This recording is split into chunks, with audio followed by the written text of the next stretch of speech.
don't understand how this could possibly have occurred. Some of these guys were like 20 years old, man. They've been in a JUCO before.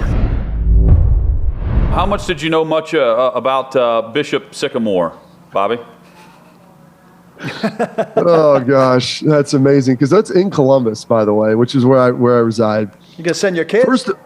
Yeah, exactly. First of all, here's the irony of that. Like, I'm not Catholic. My wife's half Catholic. We send our kids, to Catholic school last year during the pandemic because they were in school all 5 days. And when you talk about these schools, like, to be canonized, you have to have been a person.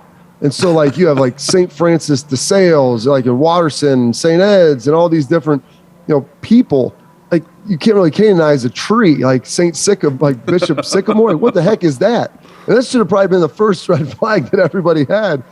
And then also, I've had people, we were talking about this on my morning radio show in Columbus. My neighbors started texting me, like, yeah, I saw these guys practicing at some of our junior high fields on Saturday morning and this and that. I'm like, you serious? Like, oh yeah, they have the same uniforms on there wearing in the game. I caught a little bit of it. And the night before. The night before. I mean, it's unbelievable to think that this is where we are in 2021, and you could fabricate all this stuff. And then ESPN went with it and put it on. Like, they had to have some idea leading into that week. And I know Tom Luganville, who does a great job, like, he definitely probably smelled a rat, and they were just probably so invested in, like, I don't know what you could do, 4 or 5 days out if you realize that it's, really not a school. It's like, hey, do they have a team? Are they going to play? Can we put it on air? Okay, I guess we'll just kind of roll with it. But I mean, they played IMG last year.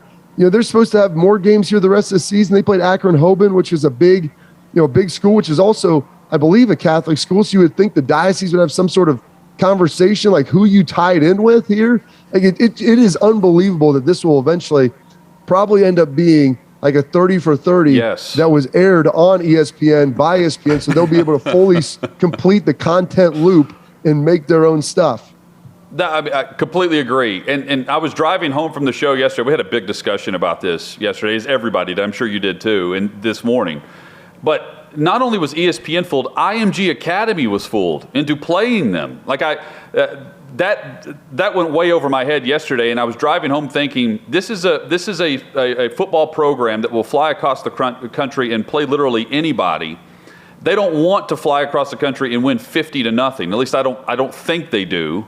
And 58-0, whatever it might be, they want more of a challenge than that. They can find that in their home state. To me, it was bizarre that Bishop Sycamore has fooled everyone, not just a TV network that picked up their game, but even a team that's willing to schedule them out of state. I mean, it's the great ruse. It's like the emperor has no clothes. Like, I don't know in 2021, with all the documents and everything that's going on, how you could possibly fabricate this. And they're not the only team that they played. I mean, they've been doing this. There was a guy who I know who reached out to me on social media. He coached in the same conference that my dad coached in. He's like, I left the school I was at. I was there last year, and after 3 games, like, we weren't getting paid. I wasn't really sure who these kids were, if they went to class. He's like, so me and 2 of the other coaches quit. Like, this has been going on now for not just this year, but multiple years, that they've been tricking people and fooling these schools. And I would have to think that at some point in time in 2021, you would need some sort of documentation. The ease that we can PDF stuff and just scan it and send it to people all over the place, that it's not like it's carried by the Pony Express or a passenger pigeon, for heaven's sake. I don't understand how this could possibly have occurred. Some of these guys were like 20 years old, man. They've been in a JUCO before. Thanks for watching. Be sure to subscribe and hit the bell so you're notified every time Outkick 360 goes live. We are live weekdays, 11 a.m. Central, noon Eastern, right here across the Outkick network. And while you're at it, like this video and let us know what you think in the comments below.